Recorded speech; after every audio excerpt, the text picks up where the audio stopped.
जय बोले खाटू श्याम धनी की, जय बोले सालासर दरबार की, जय बोले तैयाजी महाराज की, जय बोले रामसा पीर की। उपस्थित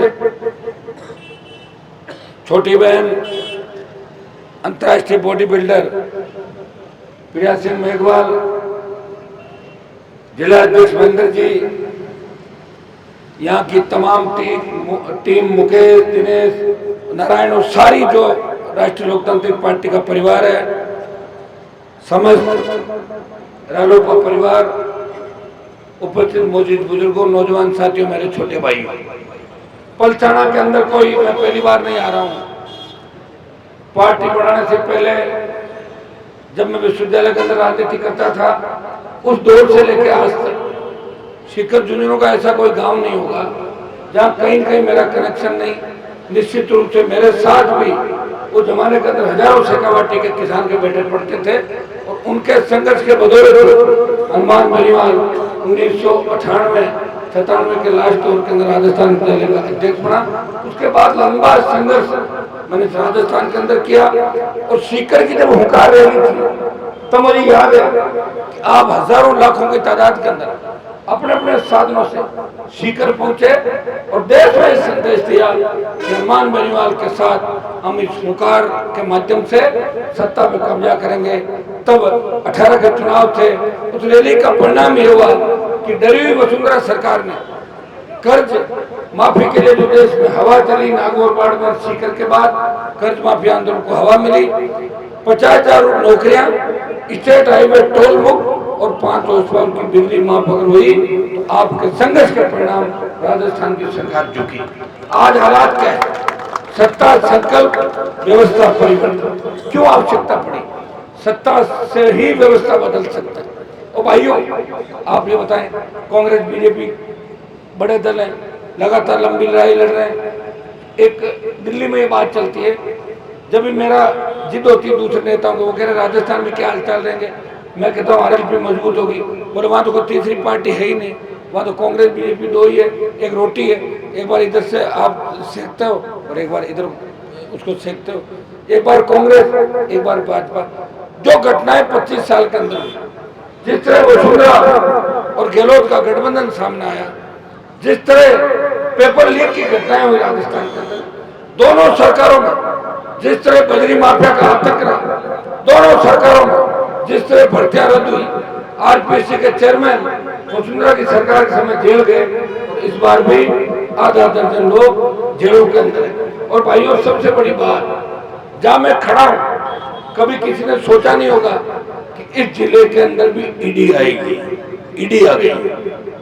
कनेक्शन कहां तक है? सारी बातें आप जानते हैं। पेपर लीक की घटनाओं से लेके जो बजरी का आतंक था, बजरी माफिया कांग्रेस और भारतीय जनता पार्टी को जेब में लेकर घूम रहा है और अगर उसके खिलाफ कोई बोले तो जातीय जेल खोलने के लिए तैयार रहता है राजस्थान के अंदर। लेकिन लड़ना होगा। कौन लड़ेगा? अब कोई लोक देवता तो अवतार लेंगे नहीं आपके बीच, हम में से किसी को आगे आके लड़ना होगा। आपको पता है, लड़ने के लिए बहुत बड़ी ताकत चाहिए।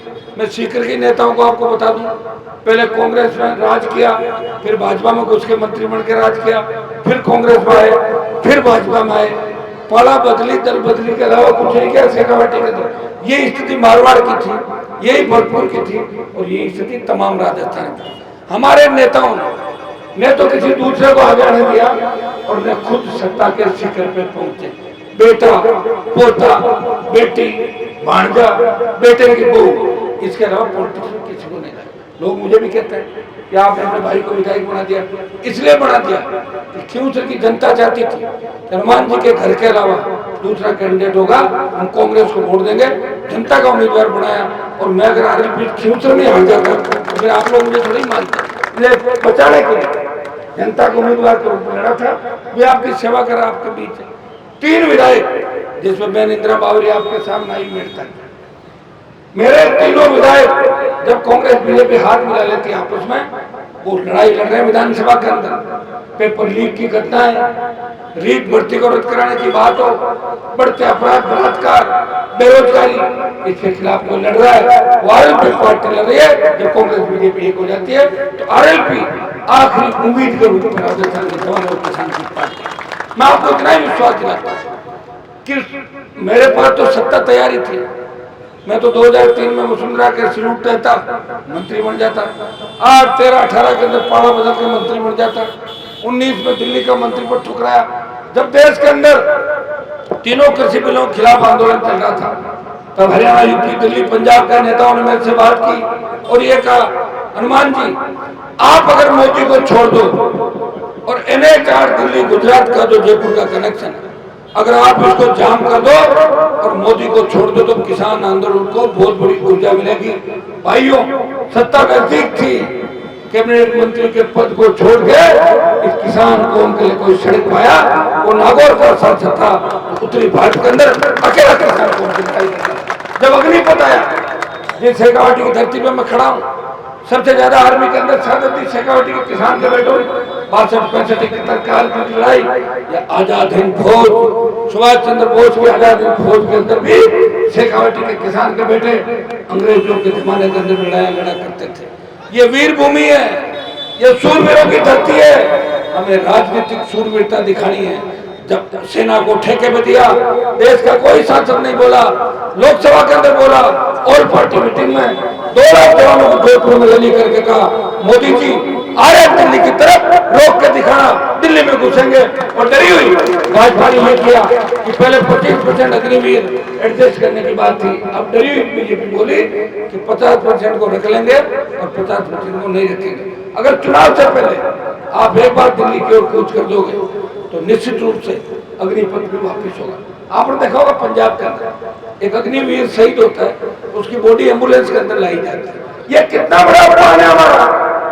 कौन लड़ेगा आपके लिए?